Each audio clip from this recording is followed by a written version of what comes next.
আপনাদের এলাকায় আসতে পারতাম না। আমার যেটুকু মনে পড়ে 10-12 বছর আগে রায়পুরা প্রফারে একটা প্রোগ্রাম করেছিলাম। ওই প্রোগ্রামটার পর থেকেই এখানে আমার প্রোগ্রামগুলো বন্ধ করে দেয়া হয়েছিল। অথচ পাশে নরসিংদী শহরেও তো প্রোগ্রাম করেছি নাকি, জামিয়া কাসেমিয়া মাঠে প্রোগ্রাম করেছি।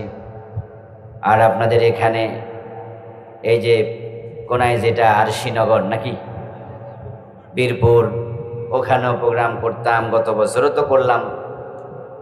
কিন্তু রায়পুরাতে আসলে নাকি সমস্যা।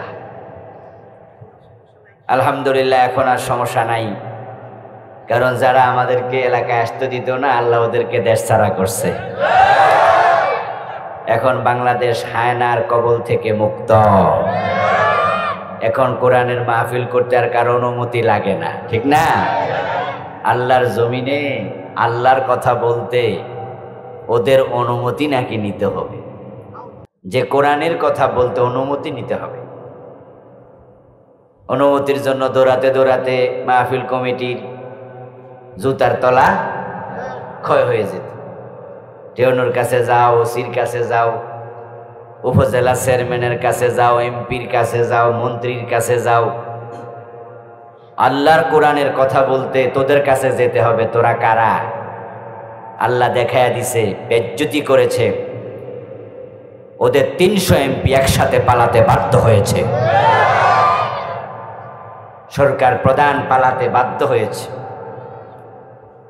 আজ থেকে 805 বছর আগে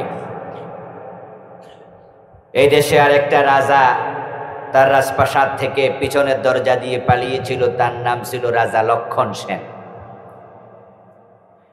হিন্দু রাজা লক্ষণ সেনের পরে এই 805 বছর পরে বাংলাদেশের আরেক জালেম রাতের অন্ধকারে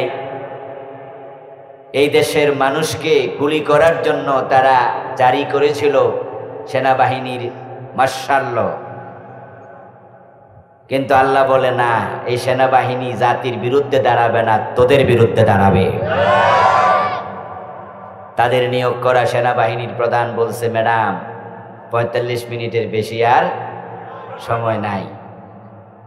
নিজের রান্না করা ভাত নিজে খেয়ে যেতে পারে নাই, পাবলিকে গিয়ে খাইছে, ঠিক না?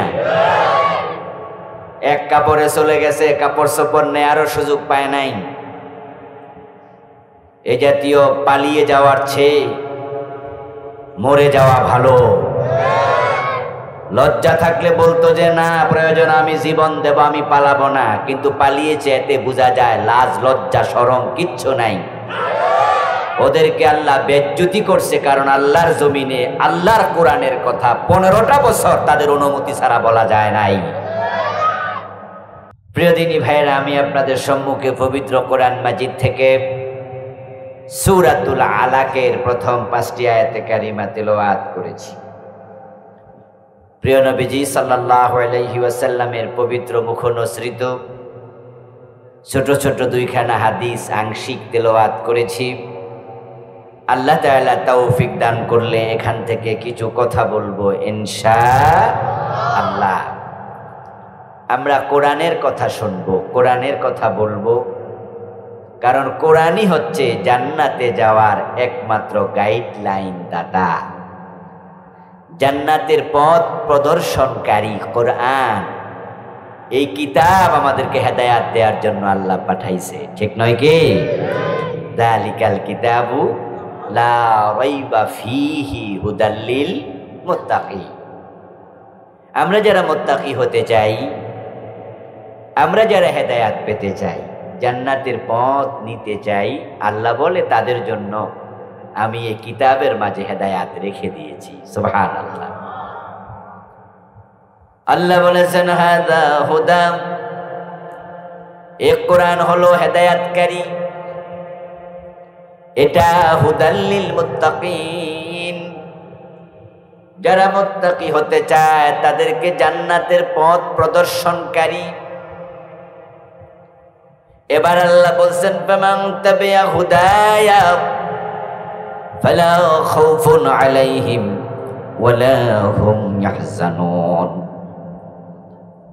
আমার হেদায়েতের কিতাব যারা অনুসরণ করবে তাদের জন্য দুনিয়ায় কোনো টেনশন নাই, আখিরাতে কোনো ভয় নাই। তারা দুনিয়াতেও ভালো থাকবে, আখিরাতেও ভালো থাকবে যদি আমার কিতাব অনুসরণ করে। আল্লাহর কথা কতটা সত্য এটা তো আজ থেকে 1450 বছর আগে প্রমাণ হলো। আমরা দেখেছি ইতিহাসে, হাদিসে, কোরআনে পড়েছি। এই কিতাব কোরআন যে যুগে নাজিল হলো সেই যুগের নাম ছিল আইয়ামে জাহিলিয়া। যেই যুগ ছিল অশান্তিতে ভরা,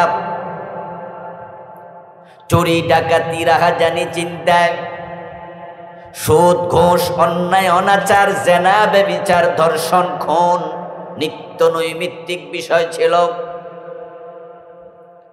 যেই যুগে বাবা তার নিজের সদ্য প্রসূত কন্যা সন্তানটাকে নিজে জীবিত কবর পর্যন্ত দিত।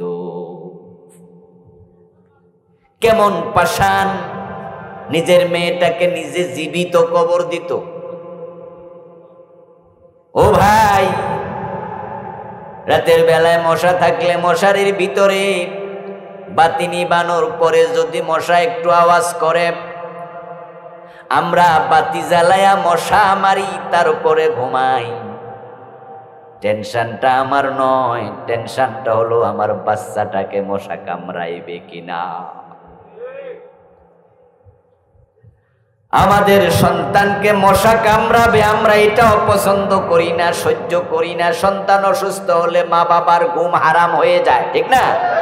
সন্তান অসুস্থ হলে আমাদের ঘুম আসে না, টেনশন হয়। আর সেই যুগে বাবা নিজের মেয়েকে জীবিত মাটির নিচে চাপা দিয়ে দিত। ওই যুগের নাম এই জন্যই জাহিলিয়াতের যুগ হয়েছিল। বাবা মা ছেলে মেয়ে একসাথে বসে মদ পান করত। দিনে দুপুরে রাস্তার মাঝে ফেলে যুবতী মেয়েকে ধর্ষণ করত সমাজের হায়নার দল। বাবা চোখের পানি ছেড়ে দিয়ে কাঁদত। বিচার পাওয়া দূরের কথা, বিচার ছাওয়ার জায়গাটাও ছিল না। এজন্যই সে যুগের নাম ছিল আইয়ামে জাহিলিয়া।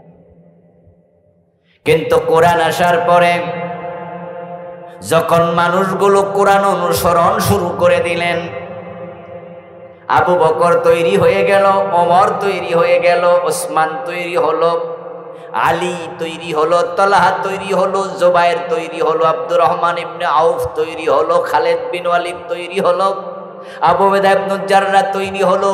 তৈরি হয়ে গেল 1,24,000-এর মতো সাহাবী, এক একজন আকাশের তারকার চেয়ে দামি। সুবহানাল্লাহ। এমন ভালো মানুষ কোরআন তৈরি করলো, উনাদের মতো ভালো মানুষ জমিন কোনোদিন দেখে নাই। কিয়ামত পর্যন্ত এমন ভালো মানুষ জন্ম নেবে না। আল্লাহ বলছেন, ফামান তাবিআ হুদায়া ফালা খাউফুন আলাইহিম ওয়ালা হুম ইয়াহজানুন।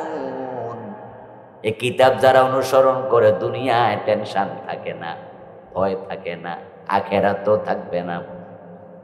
আমরা দেখেছি হযরত ওমরের যুগে অর্ধ দুনিয়ার সম্রাট ওমর গাছতলায় ঘুমাতো, বডিগার্ডের প্রয়োজন আর ছিলই না।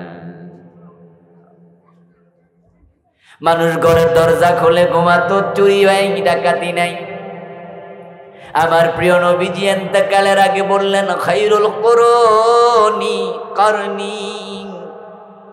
ও দুনিয়ার মানুষেরা, তোমরা এই যুগের নাম দিয়েছিলে আইয়ামে জাহিলিয়া, আর আজকে সেই যুগ এমন পরিবর্তন হলো, আমার যুগ হলো পৃথিবীর সর্বশ্রেষ্ঠ যুগ। কোরআনের কারণে সমাজে শান্তি এসেছে, সমৃদ্ধি এসেছে। গরিব মানুষ না খায়া এখন আর রাত কাটায় না। কারণ কোরআন অনুসরণ করলে কোরআনের মাঝে যাকাত তুলতে হবে, ধনীদের থেকে দিতে হবে গরিবের হাতে।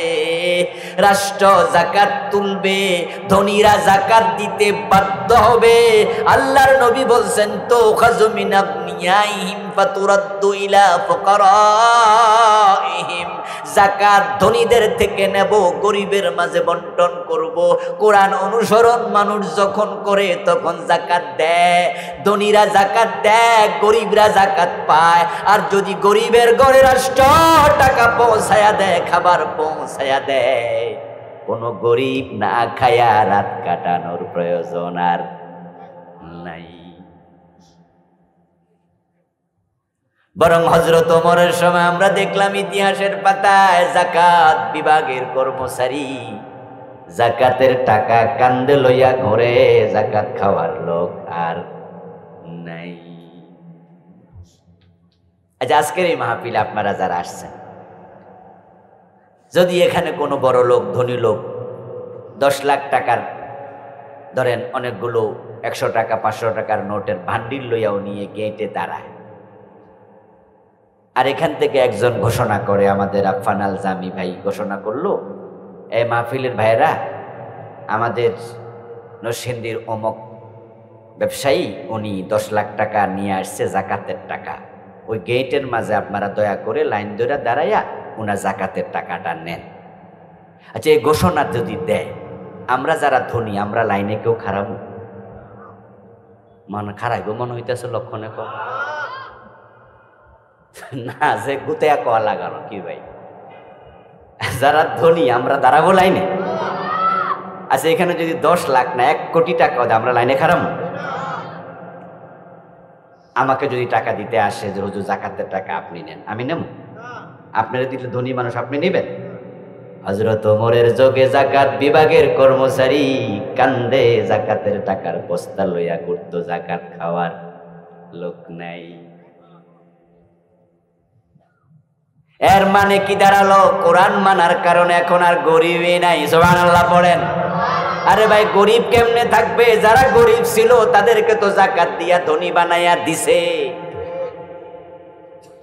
রাষ্ট্র যদি চায় সম্ভব। আপনাদের এই মেথিকান্দা গ্রামে যদি তালিকা করেন যাকাত খাওয়ার মতো গরিব 10 জন 20 জন 30 জন 50টা ফ্যামিলি ধরেন আছে,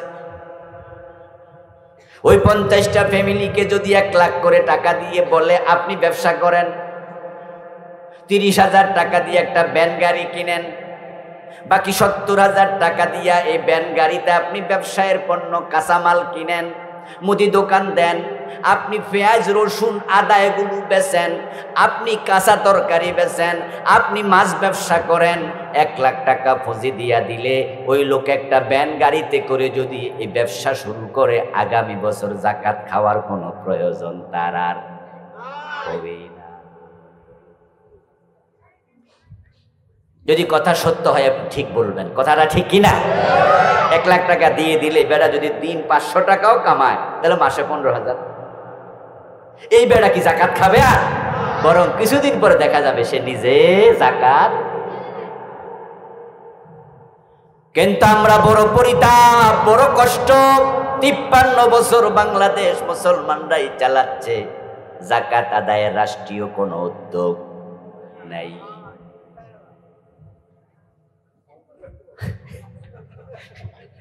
চাচা কি কইল এটা?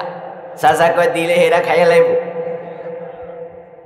এগুলা হলো বাস্তবতা। কারণ যারা রাষ্ট্র চালাইছে তারা মুত্তাকি না, ফরেজগার না, বরং তাদের নেতাই বলছে তারা হলো সাটার দল। তাদের নেতা, আমাদেরও নেতা, যিনি দেশটা স্বাধীন করছে, বঙ্গবন্ধু শেখ মুজিবুর রহমান, তিনি সোনার বাংলা গড়ার স্বপ্ন দেখে দেশ স্বাধীন করলেন। কিন্তু 1.5-2 বছরের ব্যবধানে ওনার স্বপ্নটা ভেঙে গেল। তিনি আফসোস করে বলেছিলেন, মানুষ পায় স্বর্ণের খনি, আমি পাইছি। উনি আফসোস করে বলেছিলেন, আমার ডানে চোর, বামে চোর, সামনে চোর, পিছনে চোর। আমি বলি এগুলা আর চোর নাই, একটা বড় ডাকাত হয়ে গেছে।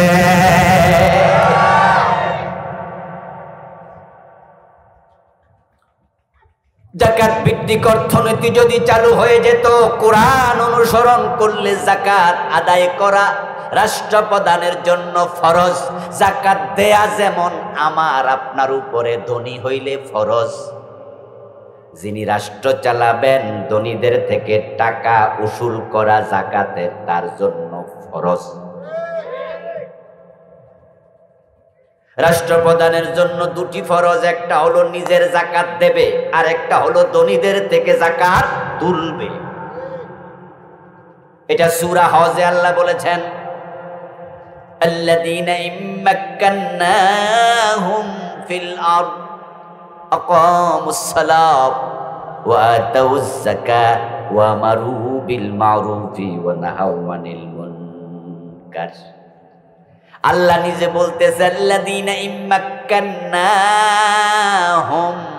যাদেরকে আমি আল্লাহ জমিনে নেতৃত্ব দেব, স্থিতি দেব, জমিনে ক্ষমতা দেব, তাদের জন্য আমি 4টা দায়িত্ব আমার পক্ষ থেকে বন্টন করে দিলাম।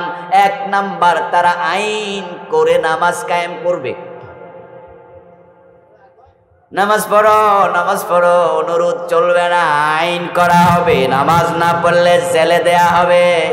ইমাম আবু হানিফা, শাফি, মালিক, আহমদ ইবনে হাম্বল রাহিমাহুমুল্লাহ 4 ইমামের ঐক্যমত্য ফতোয়া, কোন বালেগ নামাজ না পড়লে রাষ্ট্র তাকে জেলে দেবে। ইমাম মালিক রাহিমাহুল্লাহ বলেছেন জেলে দেওয়ার আগে তাকে পেত্রাঘাত করতে হবে।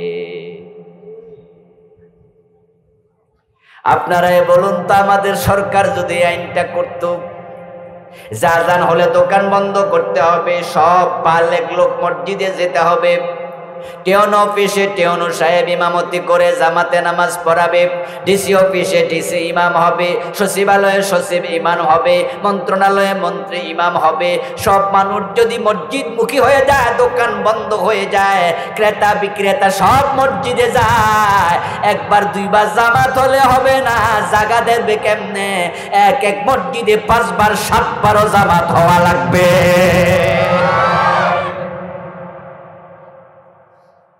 সরকারি কাজ করতে হবে। আল্লাহ বলে দায়িত্ব আমি দিয়েছি, আল্লাযীনা মাক্কান্নাহুম ফিল আরদি আকামুস সালাত।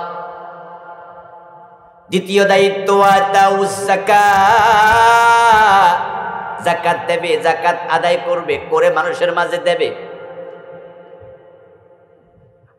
আমাদের দেশে সরকার যদি 53 বছর যাকাত তুলে ধনীদের থেকে গরিবদেরকে দিত, পুরা বাংলার সীমানায় যাকাত খাওয়ার মতো এখন একটা পরিবারও থাকতো না। তাহলে আল্লাহ যে বলছে ফামান তাবিআ হুদায়া ফালা খাউফুন আলাইহিম ওয়ালা হুম ইয়াহজানুন, যারা আমার কোরআন অনুসরণ করবে, হেদায়েতের কিতাব মানবে, দুনিয়ায় কোনো টেনশন থাকবে না। আমরা কোরআন মানি নাই, তাই আমাদের টেনশনের অভাব নাই। আরে মাইয়া বিয়া দিতে পারে না, বাবার টেনশন। যেই ঘরে 2টা 3টা মেয়ে, সে আনা বয়স 18, 19, 20, 22, 25, বিয়ে হয় না, ওই পরিবারের বাবা মা জানে টেনশন কাকে। ছেলে বড় হয়েছে, চাকরি হয় না, MA পাস 2টা ছেলে 3টা ছেলে, MA পাস BA পাস, চাকরি নাই। চাকরি চাইতে গেলে ঘোষ আর ঘোষ, ঠিক না? ঘোষ ছাড়া কোনো চাকরি। আপনজন ও ঘোষ দেওয়া লাগে, আপনজন, দলের লোকেও ঘোষ দেওয়া লাগে। আপনি ভাববেন না যে দল করলে চাকরি, কয় না, দল করছো কি হয়েছে, দল করাতে তো চাকরি দিছি, দল না করলে তো চাকরি দিতাম না। বুঝেন নাই কথা? এটা হলো দলের মহাব্বতে চাকরি পাইছো, কিন্তু ঘোষ ছাড়া হইব কেমনে? আমার উপরে ছাড় আছে না। দলের লোকে ঘোষ দেয়। আমার পরিচিত আত্মীয় আছে, পুলিশে চাকরি নিছে, যৌতুকের টাকা লইয়া বিয়া করছে, কইরা যৌতুক শ্বশুর বাড়িতে লইয়া চাকরি নিছে, অথচ ওই দলের লোকে। ও দোস্ত, ঘোষ ছাড়া চাকরি হয় না। 3টা 4টা ছেলে বেকার, সে বাবা জানে টেনশন কাকে। ব্যবসা করতে গেলে লোন, লোন ছাড়া চলে না, কত কষ্ট। আমার দোস্ত আমরা কোরআন মানি নাই, তাই টেনশনের অভাব নাই। ছেলে মেয়ে, আত্মীয় স্বজন, পাড়া প্রতিবেশী, তাকে দেখো শুধু টেনশন আর টেনশন। অথচ রাসূল আল্লাহ বলছেন যে কোরআন মানে তার দুনিয়ায় কোনো টেনশন থাকার কথা, আখিরাতেও টেনশন থাকবে না। এই হলো কোরআন মানার উপকার। আরেকাত আল্লাহ তাআলা এবার বলছেন ফামানিত্তাবা হুদায়া ফালা ইয়াদিল্লু ওয়ালা ইয়াশকা। যারা আমার কোরআন অনুসরণ করবে তারা কখনো পথহারা হবে না, এবং যারা কোরআন অনুসরণ করে চলে তারা কখনো অপমানিত হবে না। কয়টা কথা বলছে এখানে? দুইটা। একটা হলো কোরআন যারা মানবে তারা পথহারা হবে না। কথা কিন্তু বুঝছেন? কোরআন মানলে পথহারা হবেন না। এতে বোঝা যায় যারা কোরআন মানে না তারা পথহারা হওয়ার সম্ভাবনা।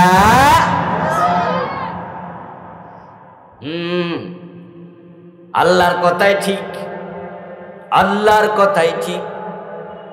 আপনি হেদায়াত পাওয়ার জন্য কোরআনের কাছে যান না, আপনি হেদায়াত পাওয়ার জন্য পীর সাহেবের বাড়িতে দৌড় মারছেন। কোরআন বাদ দিয়া যারা পীরের কাছে যায় তারা হেদায়াত পায় না, বরং কোরআনবিহীন বন্ড পীরের হাতে পইরা ঈমানটাও হারায়। নিজে কোরআন পড়তে পারে না এমন ভণ্ড পীর বাংলাদেশে আছে না নাই? আরে নিজেই নামাজ পড়ে না, সেজদা পায় নাই, সেজদা নেই, সেজদা।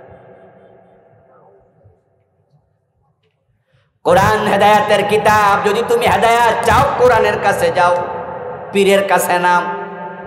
পীর হেদায়াত দিতে পারে না, কারণ পীরের হেদায়াত টাকার হাতে। আমরা হেদায়াত চাই কার কাছে?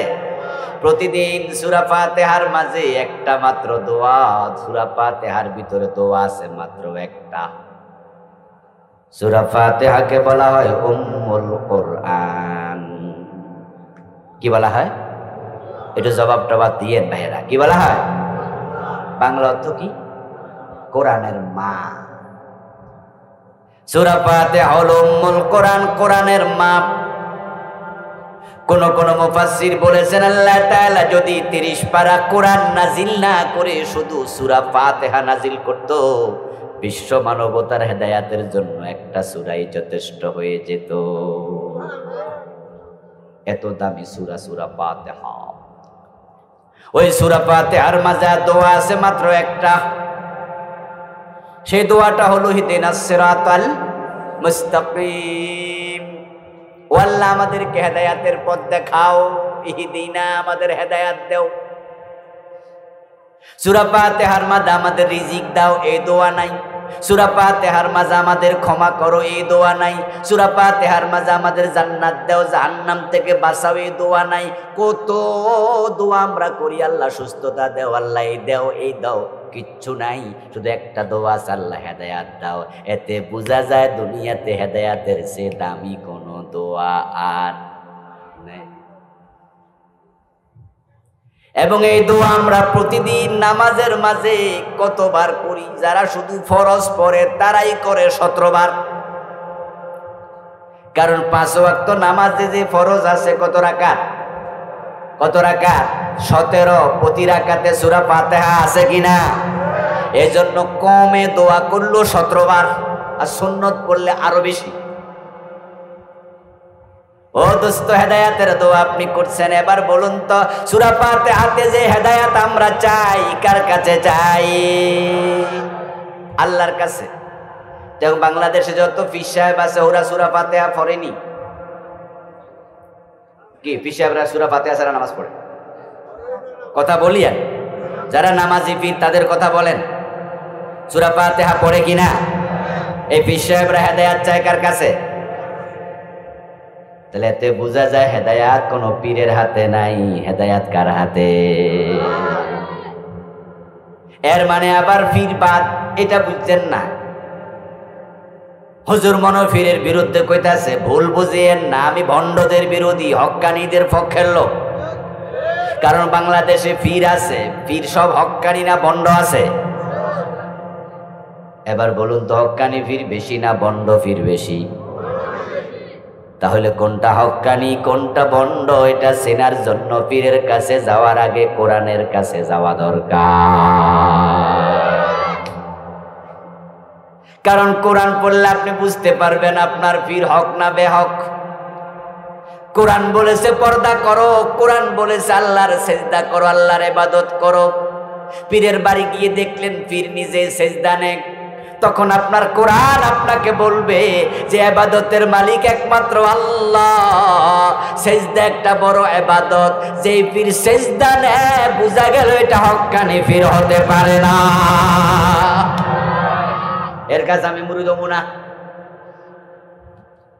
পীরের কাছে যায় দেখলেন পীরের সামনে অনেকগুলো মহিলা যারা নিজেরা নেকাব নাই, বোরকা নাই, খোলামেলা আছে কাপড় পরে। পীর সাহেব ওই বোরকা ছাড়া নেকাব ছাড়া মহিলারও মুরিদ বানাচ্ছে, পর্দা করে না এমন পীর বাংলাদেশে আছে না নাই? আপনার কোরআন তখন বলবে যে পীর পর্দা করে না এটা হক্কানি পীর না। এই জন্য হেদায়েতের জন্য যেতে হবে কোরআনের কাছে। ফালা ইয়াদিল্লু ওয়ালা ইয়াশকা, যারা কোরআন মানবে তারা পথহারা হবে না। ওয়ালা ইয়াশকা, এবং যারা কোরআন মানে তারা অপমান হবে না, হবে না। প্রমাণ হয়ে গেছে বাংলাদেশে কোরআনওয়ালাদেরকে তোমরা যারা জেল দিছো, ফাঁসি দিছো, মামলা দিয়া বাড়ি ছাড়া করছো, তারা কিন্তু দেশ থেকে পলানো লাগে নাই, তোমরা পলাইছো, অপমানিত তোমরাই হইছ।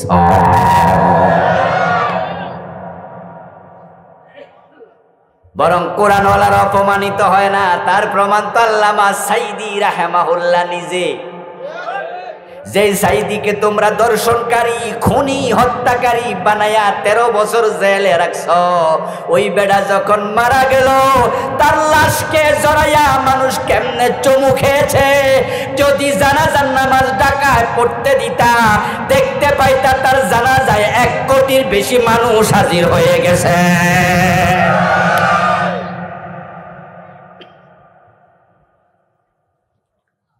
তোমরা যে ওনাকে খুনি, দর্শনকারী, রাজাকার, যুদ্ধাপরাধী বলছো, বাংলাদেশের মানুষ এগুলো বিশ্বাস। বরং যদি আল্লামা সাইদি রাহিমাহুল্লাহ মারা না যাইয়া জীবিত থাকতো 5ই আগস্ট,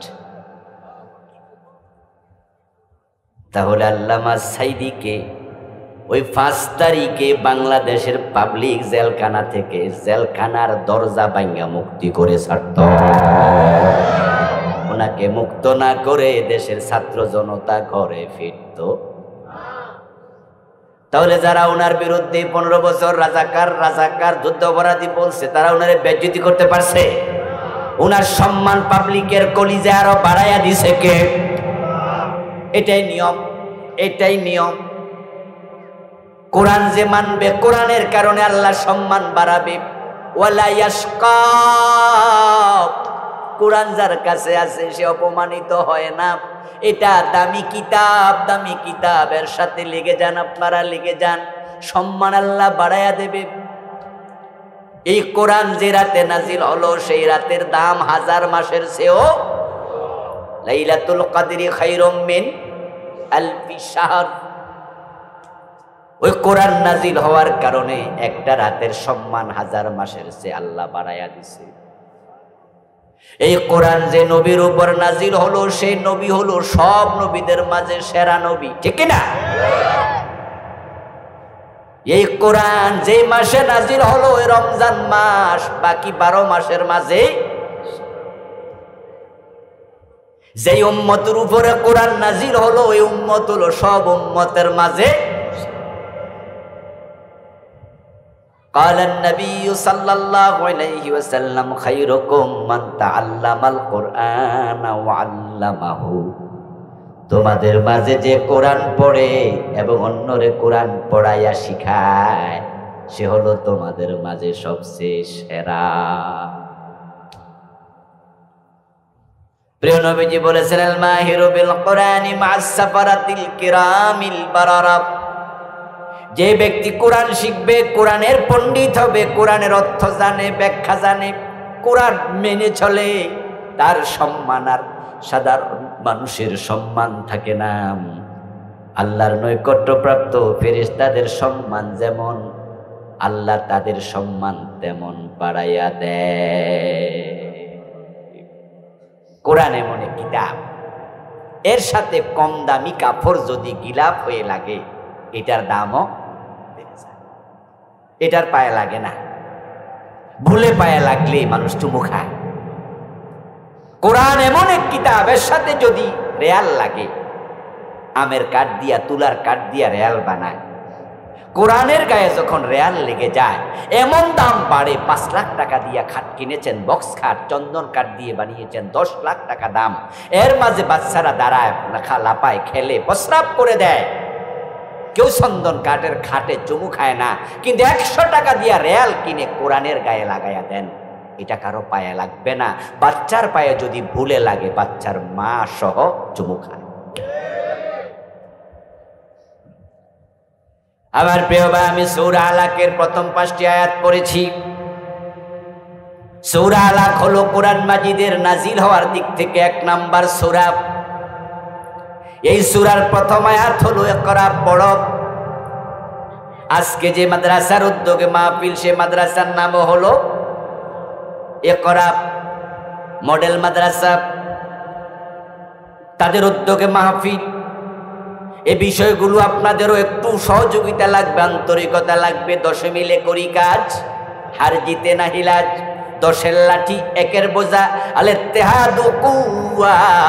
আমাদের সন্তানদেরকে যদি কোরআনমুখী করতে পারি, যেই পরিবারে একজন আলেম থাকে, ওই পরিবারের সন্তান 3 জন 5 জন 10 জন যাই থাকুক না কেন, একজন যদি আলেম বানায়া দিতে পারো, ওই পরিবারে কেউ যদি মারা যায়, জানাজার নামাজের জন্য আর হুজুর হাওলা টানা লাগে না। ঠিক না, ঠিক না, ঠিক না? ওই পরিবারে যদি কেউ মারা যায়, ওই পরিবারের উনি হবে জানাজার নামাজের ইমাম। ও দোস্ত আমার, আপনার সন্তান যদি আপনার জানাজার নামাজ ইমাম হয়, আপনার এটা বড় সৌভাগ্য। কারণ মসজিদের হুজুর যখন জানাজার নামাজের ইমাম হইয়া নামাজ পড়াইল, লাশের সামনে দাঁড়াইল, 3 নাম্বার তাকবীর দেওয়ার পরে একটা দোয়া আছে, আল্লাহুম্মা গফিরলি হাইয়িনা ওয়া মাইয়িতিনা। এ দোয়া যখন হুজুর পড়ে, আল্লাহ তুমি আমাদের মৃতকে ক্ষমা করে দাও। মসজিদের ইমাম সাহেবের দোয়াটা মুখ দিয়ে বের হয়, মুখ থেকে আসে। আর যদি ইমামটা হয় আপনার নিজের ছেলে, তার দোয়াটা কলিজার ভিতর থেকে আসে। ও প্রিয় ভাইরা, যেই ঘরে একজন আলেম থাকে, ওই ঘরে দোয়ার অভাব হয় না। রাব্বির হামহুমা কামা রাব্বায়ানি সগীরা, দোয়া সব সময় চলে। এবং যেই ঘরে একজন, যেই পরিবারে একজন সন্তান কমপক্ষে আলেম হয়, ওই পরিবারের বুড়া মুরব্বী বৃদ্ধ বয়সে আর ওল্ড হোমে, ওই বৃদ্ধ নিবাসে যাওয়া লাগে না। কোন আলেম মা বাবাকে বৃদ্ধ নিবাসে পাঠায় না।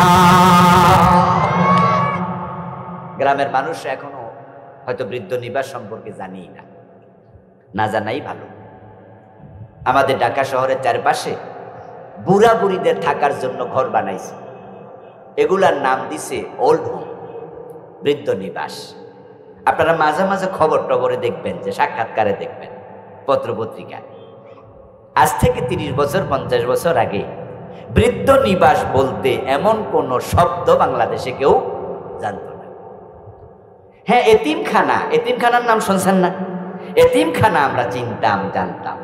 ছোট ছোট বাচ্চা মা বাপ পড়ে গেছে, থাকবো কই? কোথায়? এতিমখানায় দিয়ে দাও। কিন্তু মা বাবা বুড়া হইলে থাকবো কই, এই প্রশ্ন কোনোদিন আমাদের মাথায়, আমার মা বাবা থাকবো কি, দেখি প্রশ্ন হইল। ভিক্ষা কইরা খামু, দরকার হলে বাবা মার ভিক্ষা কইরা খাওয়ামু। মানুষ গ্রামে আগে কইতো প্রয়োজনে রক্ত বিচ্ছা খাওয়ামু। আর ঢাকার চারপাশে এখন 50-এর বেশি বৃদ্ধ নিবাস তৈরি হয়ে গেছে। এমন বৃদ্ধ নিবাসও আছে যেখানে বুড়া বুড়ির সংখ্যা 500-র বেশি। খবর নিয়ে দেখা গেছে ছেলে আছে, মেয়ে আছে, MBBS, MA pass, BA pass, ইউনিভার্সিটির প্রফেসর, ডাক্তার, ইঞ্জিনিয়ার, ঢাকা শহরে থাকে। বউ এস্টাবলিশ, ছেলে এস্টাবলিশ, ছেলে অফিসার, বউ অফিসার, ছেলে ডাক্তার, বউ ডাক্তার। এখন কয় মা বাবা বুড়া মানুষ, ওনাদেরকে ঘরে রাখিয়া হাসপাতালে চলে যাব ডাক্তারি করতে, অফিসে চলে যাব চাকরি করতে, দেখাশোনা কে করবে? বুড়া মানুষ টয়লেট পরিষ্কার নষ্ট কইরা ফেলবে, মাঝে মাঝে প্রস্রাব পায়খানা কইরা খাট বিছনা চাদর নষ্ট করবে। এর সে বালা তারে বৃদ্ধ নিবাসে পাঠায়া দেও। ও দোস্ত, বাংলাদেশের খবর বলছি, অলরেডি 50-এর বেশি হয়ে গেছে ঢাকার আশেপাশে। কিন্তু আজ পর্যন্ত কোন আলেমের মা, আলেমের বাবা বৃদ্ধ নিবাসে আছে এমন খবর আমরা আজ পর্যন্ত শুনি নাই। আপনাদের গাজীপুরে মাঠটা একটা এলাকা আছে গাজীপুর শহরের সাথে, ওখানে এক মাহফিলে বছর 2 আগে যিনি প্রধান অতিথি, তিনি আমার আগে একটু বক্তৃতা দিলেন। এই বক্তৃতায় তিনি তখন বললেন যে ভাইয়েরা, যুবকেরা, মা বাবারে বৃদ্ধ নিবাসে পাঠাইও না। আমি গতকালকে অমুক জায়গায় একটা বৃদ্ধ নিবাস পরিদর্শনে গেছিলাম। বলল যে সেখানে গিয়ে দেখি বুড়া বুড়ির সংখ্যা 500-র বেশি। তা আমি একা তো এত জনের লোক দেখা করতে পারবো না, সাক্ষাৎকারও নিতে পারবো না, সময় কুলাবে না। আমি অনেক জনের সাক্ষাৎকার নিছি, 10 জন, 20 জন, 15 জন এরকম। সবাই বলছে ছেলে মেয়ে আছে, এস্টাবলিশড, কিন্তু আমাদের খবর নেয় না। বৃদ্ধ নিবাসে পাঠাইয়া দিছে, মাসে মাসে টাকা পাঠায়, কিন্তু আমাদের কাছে দেখতে আসে না। তারা প্রতিষ্ঠিত, এখানে আমাদেরকে টাকা দিয়া রাখছে। তবে আমি যাদের সাক্ষাৎকার নিয়েছি তাদের মাঝে ছেলে আলেম এ কথা একজনও বলে নাই। কারণ যারা কোরআন পড়ে, যারা কোরআনের কাছে থাকে, তাদের কলবের মাঝে ভয় আল্লাহর থাকে। আর যেই কলবে আল্লাহর ভয় থাকে, সেই কলবওয়ালা নিজের মা বাবাকে কখনো বৃদ্ধ নিবাসে পাঠাতে পারে না। এই মেথিকান্দাতে একটি চমৎকার মাদ্রাসা হয়েছে, দারুল ইকরাম মডেল মাদ্রাসায় কোরআন পড়ানো হবে। কোরআন শিখতে আপনারা যাবেন, নিজের সন্তানদেরকে পাঠাবেন। আল্লাহর কোরআন শিক্ষা করা এটা মুসলমানের জন্য নফল না ফরজ? এটা হলো আল্লাহর যত বিধান আছে সব বিধানের মাঝে 1 নাম্বার বিধান ইকরা, পড়ো। অথচ বাংলাদেশের লোকেরা এই বিধানে সবচেয়ে বেশি কাফের, সবচেয়ে বেশি। এই যে আজকের মাহফিলে আপনারা যারা আছেন অধিকাংশই কিন্তু 5 ওয়াক্ত নামাজি, অথচ ইসলামে নামাজ এসেছে রাসূলুল্লাহর নবুয়তের জীবনের 12 বছর অতিবাহিত হওয়ার মাথায়, মেরাজের রাতে। প্রথম 12 বছর নামাজই ছিল না। ইসলামের 5টি রোকনের মাঝে গেল একটা নামাজ, দ্বিতীয় রোকন, তৃতীয় রোকন যাকাত, প্রথম রোকন ঈমান। যাকাত এসেছে হিজরতের 2য় বর্ষে, নবুয়তের 15 বছর যাওয়ার মাথায় প্রথম 15 বছর যাকাত ছিল না। হজ এসেছে ইসলামের বিশ্ব নবীর নবুয়তের 23 বছরের মাঝে 21তম বর্ষে 8ম হিজরিতে। প্রথম 21 বছর হজ ছিল না, সমাজে হাজির অভাব নাই, নামাজি আলহামদুলিল্লাহ অনেক, এখনো মসজিদে জুমার দিন জাগা হয় না। কিন্তু সব নামাজি, সব হাজি কোরআনওয়ালা না। এমন অসংখ্য নামাজি আছে বয়স 80, সূরা ফাতিহাটা বিশুদ্ধ পারে না। 60-70 বছর বয়স, সূরা ফাতিহাটাই বিশুদ্ধ পারে না। আর কোরআন তো পড়তে জানেই না, বুড়া হয়ে গেছে, চোখ 2টা অন্ধ হওয়ার পাশাপাশি ঠ্যাং একটা কবরে গেছে, আল্লাহর কোরআন দেখে দেখে পড়তে পারে না। ইসলামে যেটা 1 নাম্বার বিধান সেটা আজকে উপেক্ষিত। শুধুমাত্র আমাদের কাছে উপেক্ষিত না, রাষ্ট্রে উপেক্ষিত। আমাদের বাংলাদেশের দিকে তাকান, এই 53 বছর যারা দেশ চালালো, একবারে 71 থেকে যত সরকার এই বছর পর্যন্ত এখন যেটা রানিং আছে এইটা পর্যন্ত ধরেন, সব সরকার স্কুলে বাংলা শিখানো বাধ্যতামূলক, বাংলা টিচার দিয়েছে। সব সরকারের আমলে ইংরেজি শেখা বাধ্যতামূলক, ইংরেজি শিক্ষক দিয়েছে। সব সরকার বিজ্ঞান শিখাচ্ছে, ভূগোল শিখাচ্ছে, ইতিহাস শিখাচ্ছে। কম্পিউটার সায়েন্স ছিল না, আমরা ছাত্র জীবনে কম্পিউটার সায়েন্স পাইনি। এখন কম্পিউটার সায়েন্স বাধ্যতামূলক করেছে। আমাদের সময় শরীর চর্চা সাবজেক্টটা ছিল না, এখন শারীরিক শিক্ষা বাধ্যতামূলক করেছে। নতুন নতুন সাবজেক্ট ঢুকাচ্ছে।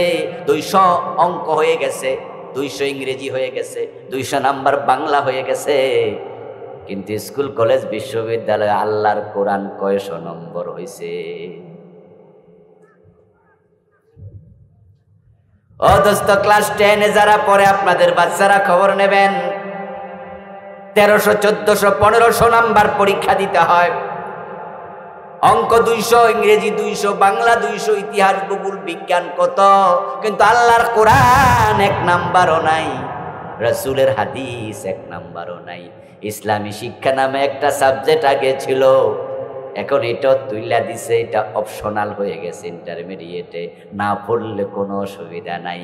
অথচ ইংরেজি, বিজ্ঞান, ভূগোল, বাংলা সব হলো মোবা, শিখলে শিখো, না শিখলে অসুবিধা নাই। এজন্য কিয়ামতের দিন আল্লাহ ধরবে না। কিন্তু কোরআন শিখা মোবা, নফল না ফরজ? না শিখলে আল্লাহ ধরবে কিনা? ওই আসল সাবজেক্টের খবর নেই, আসল সাবজেক্টটাই নাই। অথচ মুসলমান 92%। আমাদের ট্যাক্সে দেশ চলে, সরকার চলে, চাকরি বাকরি যারা করে তাদের ব্যবসা, তাদের বেতন চলে। এই 53 বছরে কেউ কোরআন ঢুকালো না, কারণ তারা কোরআনওয়ালা মুত্তাকি মানুষেরা ক্ষমতায় যায় নাই। আল্লাহ শুকরিয়া, 53 বছর পরে 5ই আগস্টের বিপ্লবের মাধ্যমে আল্লাহ এবার সুযোগ দিয়েছে।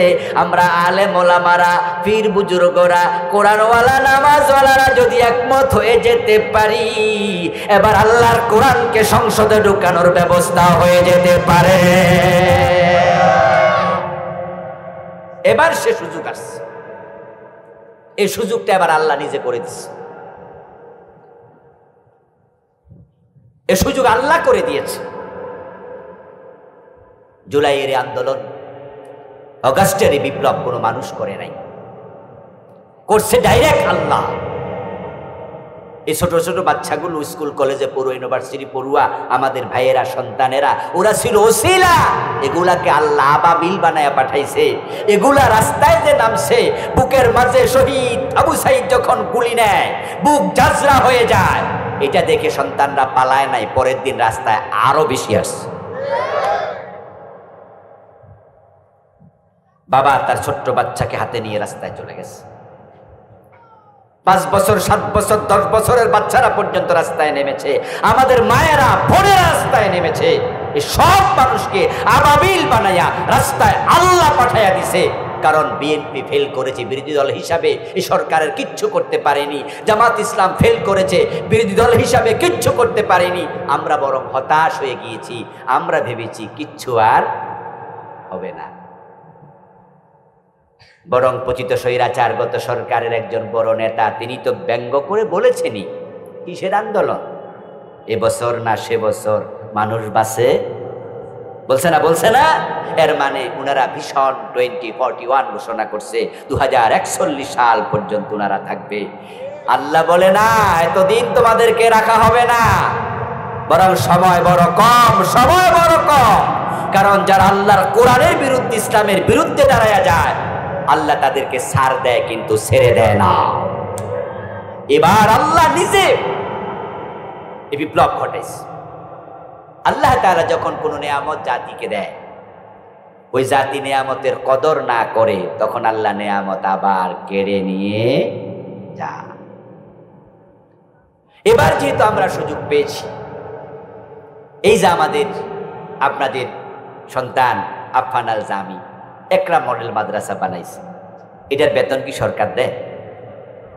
আহারে ভাই, বাংলাদেশে একটা হাসপাতালে যাবেন, দেখবেন যে হাসপাতালের বড় ডাক্তার থেকে সুইপার পর্যন্ত সবগুলোর বেতন সরকার দিচ্ছে।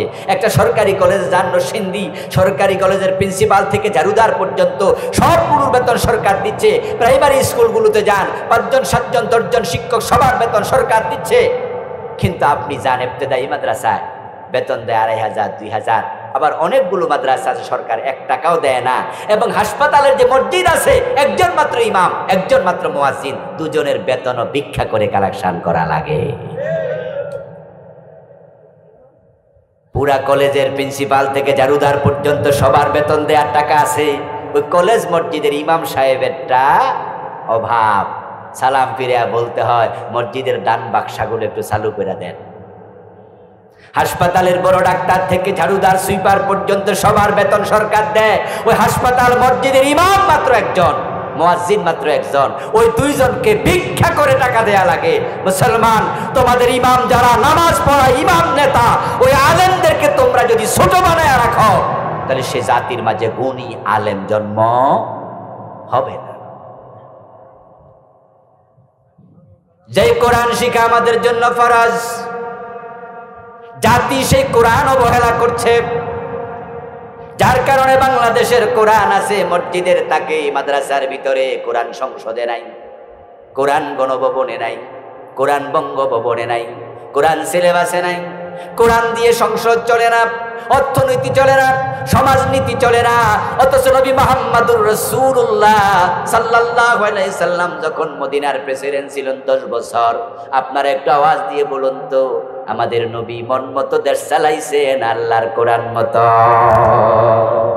চালাচ্ছি ব্রিটিশ আইনে, আমাদের মন মতো, মন চাইলে মানি, মন চাইলে আর মানি না। অথচ আমাদের নবী কি বলেছেন? তিনি বলেছেন আমার মেয়ে ফাতেমা যদি চুরি করে আমি ফাতেমার হাতটাও কেটে দেব। আচ্ছা, এই যে চোর ধরে হাত কাটা আল্লাহর কোরআনের একটা বিধান, এই বিধানটা পালন করা মুসলমানের জন্য নফল না ফরজ? তো 53 বছরে ফরজটা একদিনও মানলেন, একদিনও মানলেন না। টেনশন হয় না? টেনশন হয় না? আল্লাহর কাছে যাওয়া লাগবে না? আল্লাহর সামনে দাঁড়াতে হবে না? হযরত ওমর তার ছেলে আবু শাহামা মদ পান করেছে, নিজের ছেলেটাকেও ছাড় দেন নাই। কবি নজরুল চমৎকার ভাবে বলেছেন, মদ্যপানের অপরাধে প্রিয় পুত্রকে নিজ করে মেরেছ তোররা, মরেছে পুত্র তোমারই চোখের পরে। হযরত ওমর তার নিজের ছেলে আবু শাহামাকে 80 বেত্রাঘাত করলেন। এটা আল্লাহর নবীর বিধান, রাসূল বলেছে মদ খেলে 80 বেত লাগাও। এবার আপনার কাছে আমার প্রশ্ন, 53 বছরের বাংলাদেশে মদ পান করলে 80 বেত লাগাইছে কয়দিন? আমার রাসূলের এই হাদিসটা এই জমিনে একদিনও মানা হয় নাই। এজন্য কি আপনার টেনশন হয় না? আখিরাতে আল্লাহর সামনে বুঝি জবাব দেয়া লাগবে না? ও দোস্ত, আল্লাহর জান্নাত পান চিবাইতে চিবাইতে হাসতে হাসতে পাওয়া যায় না। এই জান্নাত পাওয়ার জন্য আপনাকে কিছু শ্রম, কিছু ত্যাগ তিতিক্ষা স্বীকার করতে হবে। আল্লাহর জমিনে আল্লাহর কোরআনের আইন কায়েমের জন্য চেষ্টা যারা করবা না, আখিরাতে তোমাদের আল্লাহর আদালতের আসামি হওয়া লাগবে। আল্লাহর আদালতে আসামি হতে হবে আপনাকে। আমি আজকে রিওয়াজ করেছি আর কালকে কোরআন কায়েম হয়ে যাবে, মানুষ কোরআন শিখে ফেলবে তা না। কিন্তু আমরা স্বপ্ন দেখি, আমরা চেষ্টা করি যে আল্লাহর কোরআন মানুষ মানবে ব্যক্তি জীবনে, কোরআন মানবে পারিবারিক জীবনে, কোরআন মানুষ মানবে রাষ্ট্রীয় জীবনে। কোরআন সবাই যখন মেনে চলবে তখন রাষ্ট্রে ইসলাম মানা সহজ হয়ে যাবে। তখন চুরি ডাকাতি হানাহানি থাকবে না। আমরা রোজা নিয়ে বের হব, আবার রোজা নিয়ে ঘরে ফিরবো, কিন্তু অবস্থা তো সমাজে এত খারাপ, রোজা নিয়ে বের হইয়া নিরাপদ রোজা নিয়ে ঘরে ফেরার পরিবেশ নাই। কারণ স্কুলে যাও, বাজারে যাও, কলেজে যাও, যাও অফিসে আদালতে, কত বেপরদা মহিলা চোখের সামনে পড়ে। যখন রোজাওয়ালা বেপরদা নারীর দিকে চোখ দেয়, চোখের খেয়ানত হলে রোজা ছিদ্র হয়ে যায়। ভালো রোজা নিয়া বের হইছে আর ছিদ্র রোজা নিয়া ঘরে ফিরছে। কারণ সিনেমার পোস্টার এমন জায়গায় লাগায় যেখানে বুড়া মিয়ার চোখ। সিনেমার দোকান, আপনার চা দোকানের মাঝে সিনেমার পোস্টার লাগাই রাখে, বিভিন্ন ফিলারের মাঝে লাগাই রাখে। আপনি একটা আয়না কিনবেন বাজারে যাইয়া, যে আপনার বউ কইছে যে আয়নাটা ভেঙে গেছে, একটা আয়না কিনে আইনেন। তো আপনি 150 টাকা দিয়ে একটা 100 টাকা দিয়ে আয়না কিনছেন, বাড়ি যায় উল্টায় দেখেন যে আয়নার অফার ফিটো বেডি ফ্রি।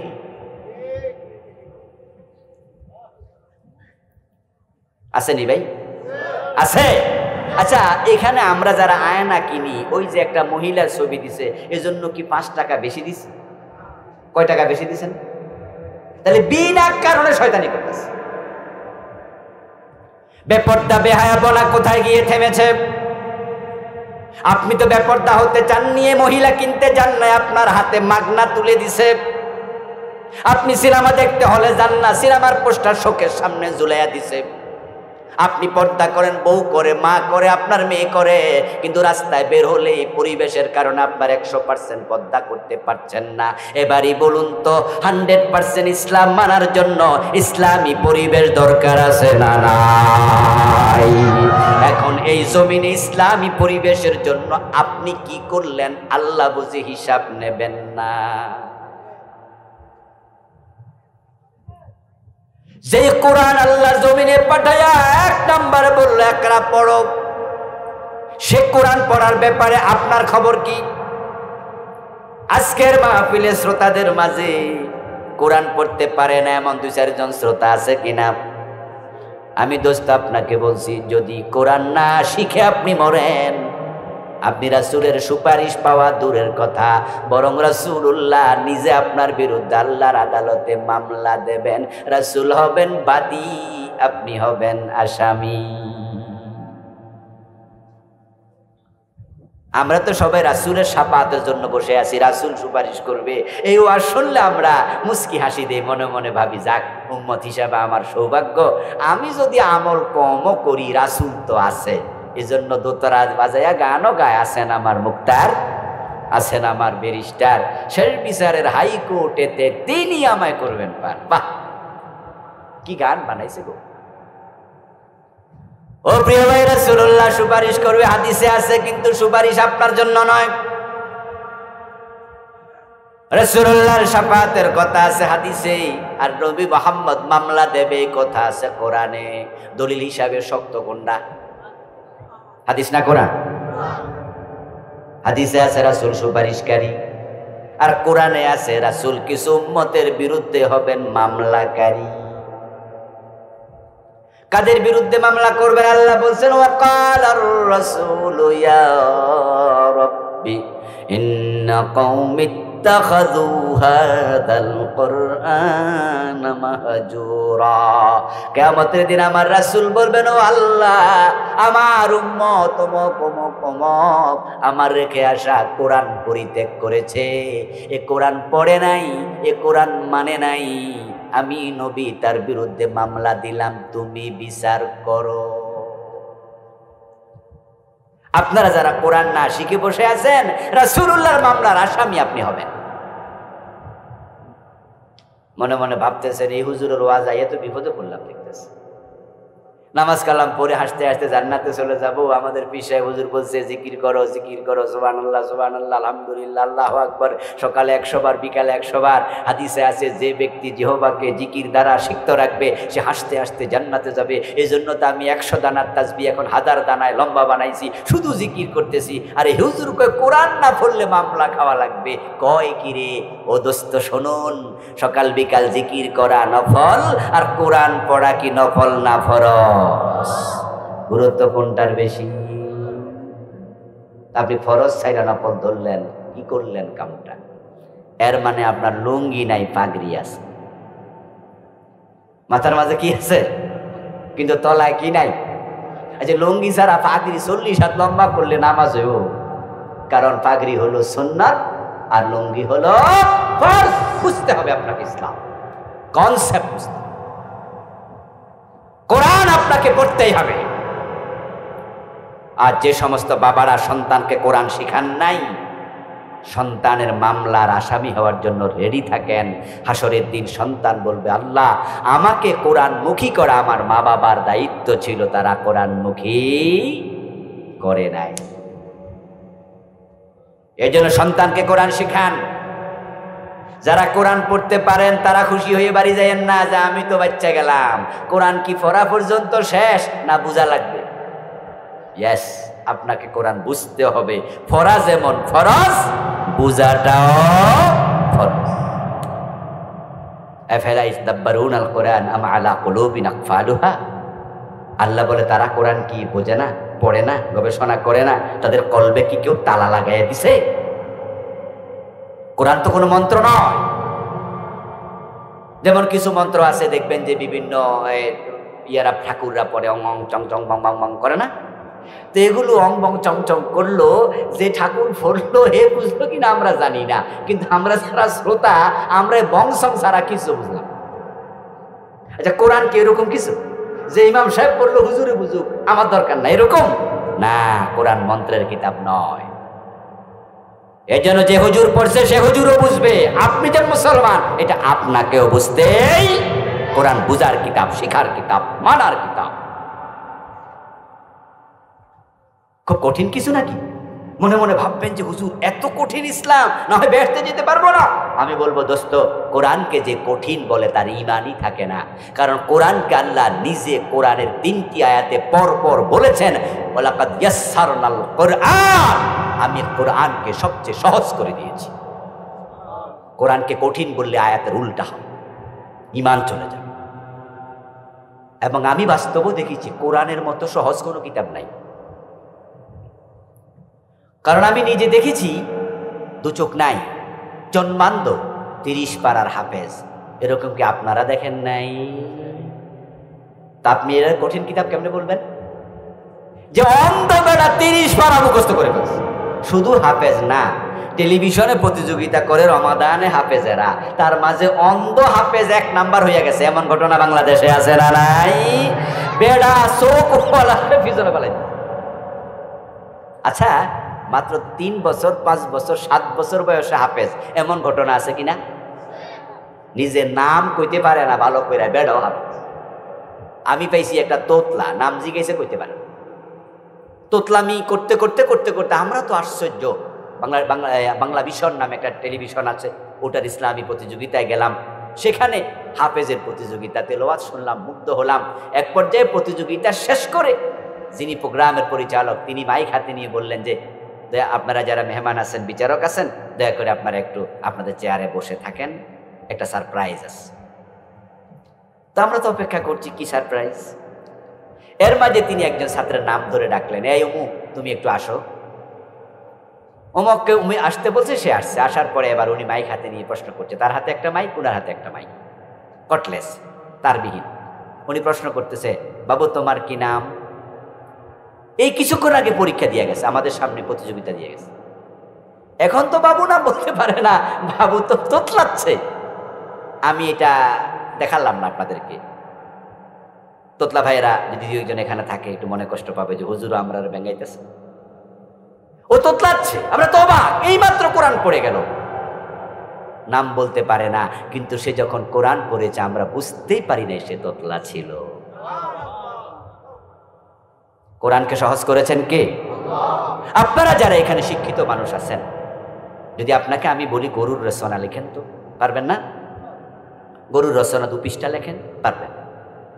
আচ্ছা, আপনার লেখা রচনা আপনার হাত থেকে কাগজটা নিয়ে যদি আমি এবার বলি প্রথম থেকে শেষ পর্যন্ত হুবহু পড়েন, মুখস্থ হুবহু পড়তে পারবেন?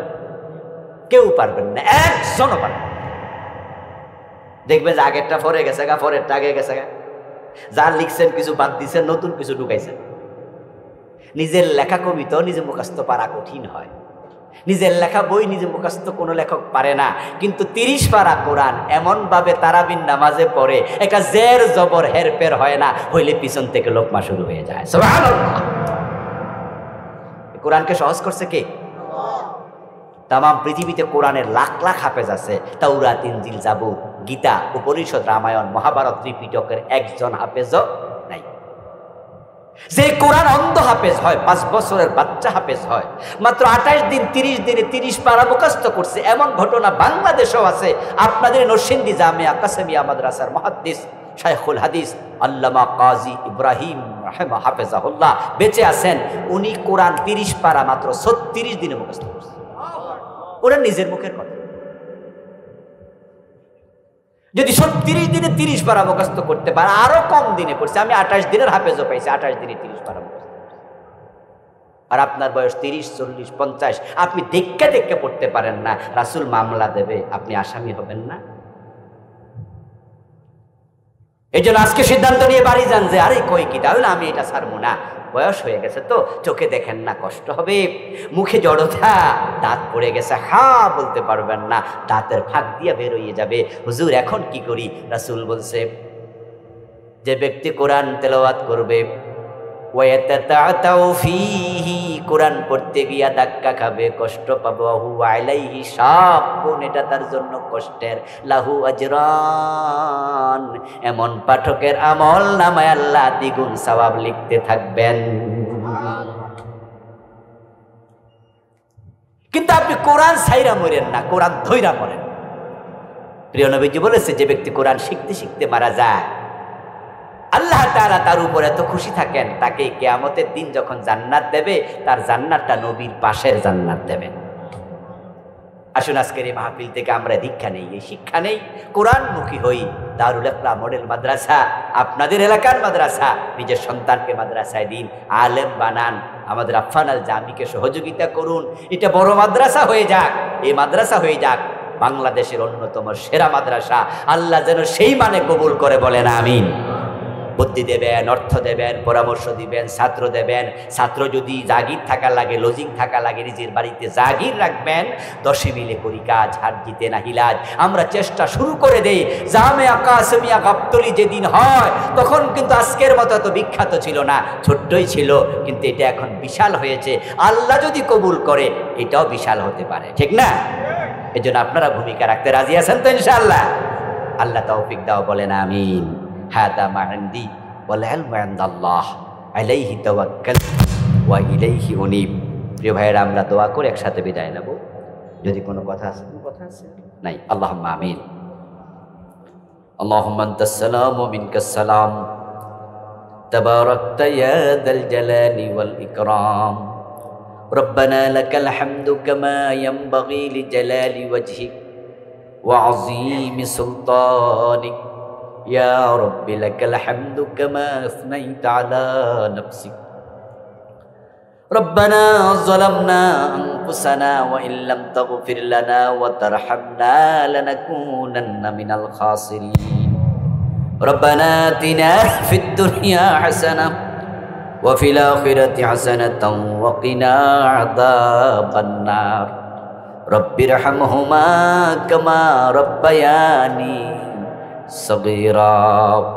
আয় রব্বুল আলামিন, 2 দিন ব্যাপী তাফসীর মাহফিল কবুল করে নাও। আমরা যারা এসেছি, আমাদের জীবনের গুনাহগুলো মাফ করে দাও। আমাদের সালাম তোমার বন্ধুর কবর মোবারক মদিনা মুনাব্বারায় পৌঁছায়া দাও। এ আল্লাহ, আমরা যারা এসেছি, কারো মা নাই, কারো বাবা নাই, দাদা দাদি, নানা নানি, আপনজন প্রিয়জন কবরে, সবার কবরে হাদিয়া পৌঁছায়া দাও। সবার কবরকে জান্নাতের টুকরা বানায়া দাও। আমাদের আপনজনদের কবর আযাব থাকলে দয়া করে কবর আযাব বন্ধ করে দাও। এ আল্লাহ, প্রিয় ভাই আফফান আল জামির আব্বাজান ইন্তেকাল করেছেন, কবরের পাশ দিয়া কিছুক্ষণ আগে আমি হেঁটে আসলাম। মনিব, দয়া করে তার কবরে হাদিয়া পৌঁছায়া দাও, তার কবরকে জান্নাতের টুকরা বানায়া দাও। ইয়া আল্লাহ, মসজিদের পাশে গোরস্থানে যারা শুয়ে আছে ঈমান নিয়া, সবার কবরকে জান্নাতের টুকরায় পরিণত করে দাও। ইয়া আল্লাহ, 2 দিন ব্যাপী মাহফিলের জন্য যারা টাকা দিলেন, পয়সা দিলেন, বুদ্ধি দিলেন, পরামর্শ দিলেন, মাহফিলে এসে মাহফিলকে সফল করলেন, মেহেরবানি করে এই মাহফিল সকলের জন্য হেদায়েতের ওসিলা বানায়া দাও। এই মাহফিলকে আখিরাতে আমাদের নাজাতের ওসিলা বানায়া দাও।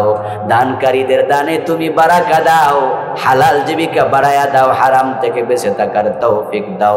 এ আল্লাহ, ইকরাম মডেল মাদ্রাসা, এ আল্লাহ মেহেরবানি করে এটাকে বিশ্ববিখ্যাত, এ দেশ এবং জাতির বিখ্যাত মাদ্রাসা হিসাবে কবুল করে নাও।